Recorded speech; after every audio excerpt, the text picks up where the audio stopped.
Assalamualaikum warahmatullahi wabarakatuh.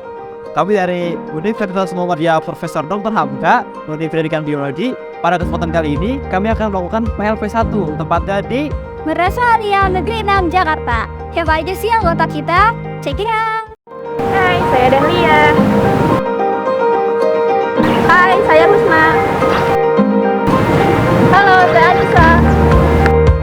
Hai, saya Tias. Halo, saya Uji. Hai, saya Ratna. Hai. Halo, saya Arfi. Saya Bintang. Hai, saya Yola. Hai, saya Lucia. Assalamualaikum warahmatullahi wabarakatuh. Waalaikumsalam warahmatullahi wabarakatuh. Perkenalkan diri dulu, sebelumnya kami dari Universitas Muhammadiyah Profesor Dr. Hamka. Saya Elgi Salifandari. Dan saya Purta Aslamia. Saya Bintang Cendekiawan kita. Kami di sini ingin menyelesaikan tugas PLP 1 kami, yaitu mewawancarai Bapak sebagai kepala sekolah di sini. Bisa kita mulai ya Pak? Silakan. Yang pertama mungkin mengenai kultur sekolah sama karakteristik umum ya Pak.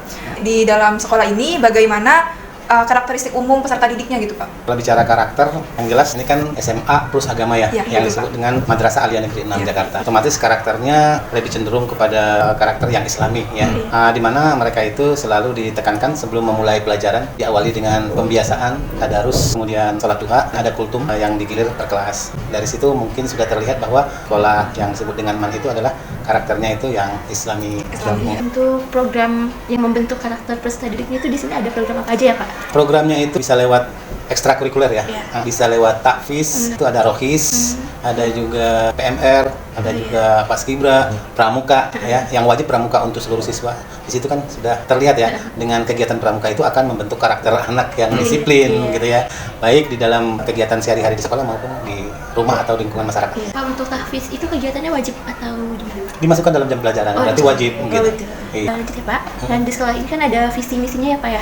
Nah, apakah visi misi tersebut itu telah tercapai atau berjalan dengan baik gitu Pak? Alhamdulillah sih untuk saat ini visi misinya 90% mungkin saya bisa mengatakan tercapai ya. Di tahun 2023 ini 50% dari siswa yang ada itu masuk perguruan tinggi negeri.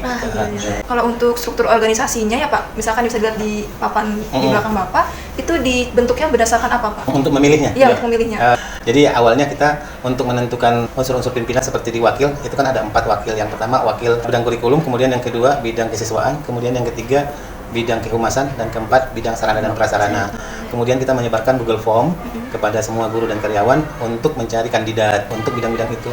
Setelah itu nanti dicari yang terbanyak 4 unsur itu, kemudian baru diadakan pemilihan secara tadi Google itu. Kalau untuk tata kerjanya tersendiri Pak, tata kerja misalkan di luar struktur organisasi ya Pak, itu bagaimana Pak? Tata kerja maksudnya? Mungkin seperti bagian laboratorium. Memang sudah ada. Iya, di labnya itu udah ada pimpinan lab. Umpamanya biologi ada dari guru biologi yang senior yang sudah mempunyai sertifikat untuk menjadi kepala lab ya. Terus kimia juga begitu, fisika juga begitu di sini. Untuk menetapkan tata tertib itu gimana Pak? Untuk menetapkan tata tertib itu kita biasanya di awal tahun sudah berkumpul tim kesiswaan membuat atau merevisi tata tertib yang ada ya. Nah, terus nanti kita akan olah kembali disesuaikan dengan pas untuk tahun ini seperti apa visi misinya, pengembangannya seperti apa di dalam tata tertib dan juga di dalam belajar maupun sikap berpakaian dan sebagainya. Setelah diolah itu kemudian dibuat berbentuk buku. Kemudian sekarang untuk mencari tahu sejauh mana mereka melanggar itu langsung digital. Jadi di saat mereka itu melanggar langsung dipoto terus masuk di-upload. Jadi semua tahu, orang tua maupun siswa itu atau guru piket siapa yang melanggar hari ini, umpamanya terlambat, tidak pakai seragam dan sebagainya. Jadi apabila dia mempunyai poin 100 berarti siap untuk dikembalikan ke orang tua. Tapi dengan proses mulai dari 5, 10 panggil orang tua dan sebagainya, dibimbing oleh guru BK, wali kelas, kemudian pembina OSIS sampai ke wakil kesiswaan. Yang terakhir konferensi kasus. Kalau memang kesimpulan dari konferensi kasus itu dia harus dikembalikan, berarti harus dikembalikan kepada orang tua. Untuk tata tertib yang untuk siswa itu dibuatnya oleh siapa ya Pak? Wakil kesiswaan. Oh, wakil kesiswaan. Yang membuat tim. Tapi yang bertanggung jawab leading sektornya itu adalah wakil kesiswaan. Tapi kalau KBM, proses belajar mengajar, pembagian jam mengajar guru dan sebagainya itu bagian dari akademik kurikulum ya. Tuh, kalau kehumasan berarti seperti kalian datang kemari, hubungan antara UMK dengan Menam. Nah, itu humas. Untuk ini apa sistem yang tadi Bapak sebut ya, itu dibuat oleh pihak sekolah sendiri. Sistem yang mengupload tentang pelanggaran siswa. Oh, itu ada timnya, tim IT-nya. Dari kerjasama antara staf kesiswaan dan staf akademik. Namanya Pak Iqbal. dibantu dengan Pak Akabiki selaku pembina OSIS, dibantu dengan yang lain. Dalam bentuk model seperti e-learning Pak, mungkin Aplikasi. Ada aplikasi khusus Oh, dibuatkan aplikasi. oleh tim khusus itu. Dan kebetulan di sini banyak guru-guru yang mempunyai ilmu IT-nya bagus ya. Insya Allah, Pak. Nah, jadi mereka langsung membuat. Jadi siapapun kalau sudah mempunyai link untuk masuk bisa melihat. Seperti orang tua kalau anaknya melanggar dia bisa lihat. Wali kelas tinggal melihat kelas saya berapa orang ya yang melanggar hari ini. Jadi bisa mantau dari jauh Iya, ya sudah Pak. berapa poinnya, iya. Iya. Jadi kan MAN 6 itu memang termasuk MAN yang besar ya. Iya. Karena 2 kampus. Nah, di sini ada 17 kelas, di Cibubur ada 11, jadi 28 kelas. Banyak ya Iya, Pak. banyak sekali. Baik Pak, terima kasih dirasa Terima sudah kasih. cukup ya Pak. Cukup ya, Iya. mudah-mudahan apa yang saya jelaskan itu bisa memperjelas bahwa di MAN 6 Jakarta itu programnya seperti apa sih? Iya, betul, Pak. Gitu. Ya, kalau memang sudah, terima kasih atas wawancaranya. Iya, terima kasih, Pak. Bisa Terima menjadi kasih. penyambung lidah kepada masyarakat bahwa MAN 6 Jakarta tidak kalah dengan MAN-MAN yang lain. Betul, Pak. Atau SMU. Terima kasih atas waktunya Pak. Mohon maaf jika kami ada salah-salah kata yang kurang berkenan di hati Bapak mungkin atau kurang sopan, ya Pak. Oke, terima kasih. Terima kasih, Pak. Mudah-mudahan bermanfaat ya. Kami izin hari ini untuk mewawancari Ibu seputar tentang pembelajaran biologi di Menang. Oke, Iya. Untuk memulai wawancara seputar persiapan mengajar ibu, kan sebelum mengajar kan biasanya orang guru kan ada persiapan sebelum Iya. memulai kelas. Nah, Iya. untuk ibu sendiri kebiasaan apa yang ibu lakukan sebelum memulai pelajaran? Kalau persiapan sih mungkin lebih ke materi ya, konten. Karena saya ngajarnya biologi itu kelas 11 kan kebanyakan itu anatomi fisiologi. Jadi saya itu selalu bagi 3 tiap bab itu. Pokoknya yang pertama itu saya persiapkan materi tentang apa itu organ-organnya, terus abis itu dia itu bagaimana penjabarannya, terus juga proses-proses yang terjadi, fisiologinya juga, sampai ke penyakit-penyakitnya. Dan terus kalau untuk guru kan mungkin administrasi perlu ya, RPP itu perlu banget. Terus habis itu lagi ya, mungkin lebih ke mikirin kira-kira nanti untuk keterampilannya apa ya, kayak gitu ya, kayak misalnya mungkin mau ke lab lagi kayak gitu, atau mungkin kita demonstrasi kayak gitu. Ya, itu sih paling lebih ke mikirin kontennya apa kayak gitu. Misalkan untuk biologi dulu ya, jadi kan ada yang kita kan biasanya melakukan praktikum ya Bu. Selain praktikum di lab, apakah ibu melakukan praktikum di luar sekolah seperti misalnya di taman atau berkunjung ke suatu museum? Kalau berkunjung keluar belum, cuman kalau di sekitar sini udah. Waktu itu saya pernah nyediain tumbuhan di sini, jadi mendata yang mendata itu pohonnya apa aja, gitu, berdasarkan sifatnya ya. Paling ya kalau untuk level SMA atau MA sih mungkin kayak level ini tumbuhan gimnos, ini tumbuhan angios kayak gitu. Saya menanyakan tentang apa yang harus kita siapkan untuk pembelajarannya. Untuk pembelajarannya, metode apa yang Ibu lakukan untuk pembelajaran biologi, dan apakah metode itu efektif itu untuk pembelajaran biologi di Menang? Kalau untuk metode saya campur-campur ya. Kalau untuk materi ceramah kayaknya masih ini deh yang paling efektif, karena terkadang kalau anak itu suruh baca atau kita suruh kasih pembelajaran mandiri tuh kayak mereka masih belum ngerti. Apalagi kalau misalnya ngomongin masalah fungsi-fungsi fisiologinya gitu. Mungkin kalau organ masih bisa lah mereka mencari sendiri dengan kelompok fokus grup, kita bikin fokus grup itu bisa. Cuman kalau untuk yang kayak fungsi kayaknya emang harus ada dijelasin. Cuman kalau saya tuh biasanya ada ya, kalau nggak kolaboratif learning dibikin fokus grup, terus habis itu dari merekanya jelasin ngepaparin atau enggak PBL. Kayak misalnya nanti nih saya minggu depan rencananya saya bakal ngadain ini sih kayak demo, kita mau bikin paru-paru perokok dari botol. Nah nanti tiap anak itu saya kasih rokok, mereka udah bawa botol sama kapasnya, jadi nanti mereka tinggal demo aja dan mereka nanti bakal cari tahu apa nih kayak gitu. Itu saya ingin nanamin ke mereka bahwa rokok itu baik. Kadang selain kita demo, kita ngeliat juga di laboratorium kayak uji makanan. Standar aja sih kalau SMA ya, nggak jauh-jauh dari itu. Yang penting mereka ngerti. Kalau untuk level SMA yang penting mereka ngerti, nggak harus yang tahu banget apa, tapi mereka paham aja sih. Saya sih bertanya Mbak, Ya. menurut Ibu hal-hal apa saja yang harus dihindari serta yang harus Ibu lakukan ketika akan melakukan pembelajaran biologi di kelas? Yang dihindari apa? Yang dihindari adalah jangan kosong kalau ke kelas. Ya. Itu jelas nggak boleh. Intinya sih jangan kosong. Kalau bisa tuh siapin banget deh, minimal baca kita mau ngapain gitu, materi-materinya apa. Kadang-kadang tuh anak-anak tuh pertanyaannya liar-liar ya. Jadi kadang saya tuh kalau udah saking nggak tahunya sampai buka HP gitu. Jadi emang baca tuh perlu banget ya biologi. Cuman kalau yang harus kita lakukan adalah ya kita harus melakukan strategi juga sih untuk dekat dengan anak-anak itu. Kalau saya sih strateginya biasanya saya coba untuk ngomong tuh nggak terlalu kaku sama mereka. Terus karena biologi itu full bercerita ya.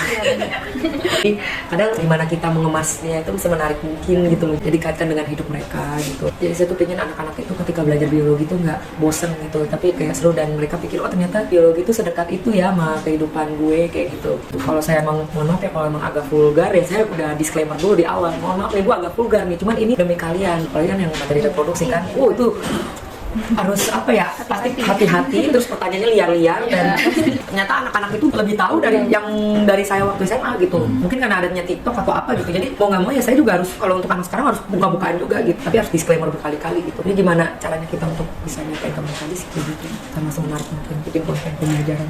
Oke, baik Ibu, mungkin hanya segitu cara yang kami tanyakan kepada Ibu. Apabila pertanyaan dari kami atau bahasa tutur kata kami yang tidak mengenakan, tidak kurang baik berlakukan, kita mohon maafkan Ibu. Terima kasih Ibu. Sampai berjumpa di pertemuan selanjutnya. Assalamualaikum warahmatullahi wabarakatuh. Waalaikumsalam warahmatullahi wabarakatuh. Baik, sekarang kami akan mewawancarai Kak Davi terkait OSIS yang ada di Madrasah Aliyah Negeri 6. Selanjutnya akan dilanjutkan oleh Yola. Selanjutnya, kapan OSIS periode kami ini terbentuk? Pada periode saya ini terbentuk pada tanggal 1 September 2022. Baik, di OSIS kami ini, apakah ada organisasi lain di bawah naungan OSISnya? Untuk organisasi lain itu ada MPK. Hanya MPK saja atau ada yang lain? Iya, hanya MPK saja. Selanjutnya, bagaimana koordinasi antara OSIS dengan MPK tersebut? Koordinasi OSIS dengan MPK yaitu jika kita mengadakan suatu kegiatan, kita bekerja sama dengan MPK untuk menginfokan kepada siswa-siswi yang berada di Manam ini, terutama ke ketua kelasnya dari masing-masing kelas.